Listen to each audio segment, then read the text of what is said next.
Hi guys, welcome to smart vlog. NTPC సంబంధించి RRB. So కొంతమంది applications అనేటివి reject అవుతున్నాయి. సో ఒకసారి అయితే చెక్ చేసుకోండి.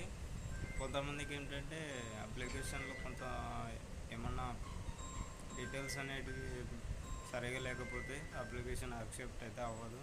సో కొంతమందికి ఆటోమేటిక్ అయితే యాక్సెప్ట్ అవుతుంటాయి, అన్నీ కరెక్ట్ ఉంటాయి.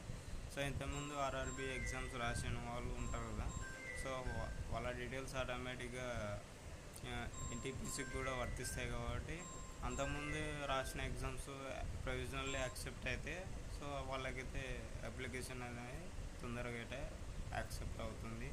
సో ఈ ప్రాబ్లం అనేది చాలామంది ఫేస్ చేస్తున్నారు. సో నాకైతే ఈరోజు అయితే ఎన్టీపీసీ నుంచి అయితే ప్రొవిజనల్లీ యువర్ అప్లికేషన్ అయితే యాక్సెప్టెడ్ అని వచ్చింది. సో ఎన్టీపీసీ ఇంకా ఎగ్జామ్ అయితే డేట్ అయితే ఇచ్చారు, వచ్చాయి కదా.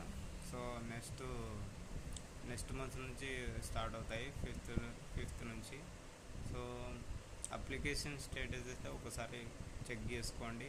అఫీషియల్ వెబ్సైట్లో మీ లాగిన్ ఐడి ఇచ్చేసి లాగిన్ అయ్యి ఒకసారి అయితే మీ అప్లికేషన్ ప్రొవిజనల్లీ యాక్సెప్టెడా రిజెక్టెడా ఒకసారి చెక్ చేసుకునేది better. So thank you for watching video. ఈ వీడియో అందరికీ ఉపయోగపడుతుంది అనుకుంటున్నాను.